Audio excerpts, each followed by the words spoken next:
Les premiers-nés sont liés à l'héritage. C'est une question d'honneur, de position, de gouvernement et d'administration. Nous n'avons pas besoin de rechercher ceci dans la parole. Nous savons que c'est toujours le cas.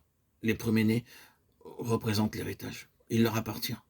Qu'est-ce que l'héritage des saints? C'est la place d'honneur en gloire, celle du gouvernement dans les âges à venir. L'Église des premiers-nés est choisie à cet effet. C'est pourquoi dans la lettre aux Hébreux, nous voyons que depuis le tout début, Christ est présenté comme le Fils. Puis il est fait référence à ses frères. Il n'a pas honte de les appeler frères. Hébreux 2:11. C'est pourquoi frères saints participant à l'appel céleste. Hébreux 3:1. Par la suite, l'héritage est mis en évidence. Et nous entendons l'écho de la parole de Paul aux croyants qui étaient à Rome, héritiers et co-héritiers de Christ. Romains 8:17. Tout cela est contenu dans cette lettre, et puis finalement résumé dans cette déclaration complète du chapitre 12. L'Église est l'Assemblée universelle et l'Église des premiers-nés. Nous arrivons à ce sujet. Une réalité gouverne tout et parcourt les âges.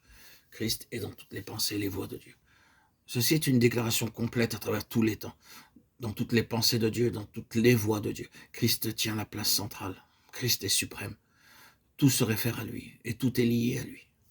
Christ est la fin, car Christ était le commencement. Si nous pouvions nous tenir aux côtés de Dieu, voir à travers ses yeux, en étant gouvernés par la mentalité de Dieu, nous reconnaîtrions que Dieu a une seule et unique pensée, et que cette unique pensée l'influence à travers tous les âges, dans chacun de ses traitements à l'égard des hommes, des nations et du monde. Cette unique pensée est centrée sur son Fils, Jésus-Christ. Et par conséquent, l'essence même de la révélation et le cœur même de l'illumination spirituelle est que vous voyez Christ dans toutes ses pensées et ses voies de Dieu, telles qu'elles sont exprimées dans sa parole et ses œuvres.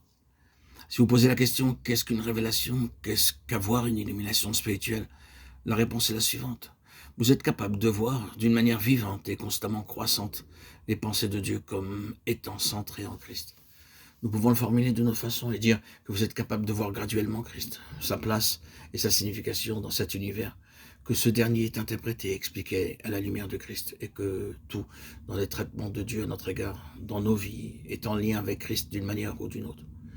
Si cela est vrai universellement et si cela est vrai souverainement et providentiellement, si cela est vrai non seulement dans toute l'histoire des choses de cet univers, mais cela l'est d'une manière particulière dans la vie de l'homme, cela est vrai sans doute dans la forme la plus fondamentale dans la parole de Dieu en tant qu'expression de la pensée de Dieu, de sorte que la révélation, l'illumination spirituelle est de voir Christ dans toute la parole de Dieu, par des vérités, par des doctrines, mais Christ.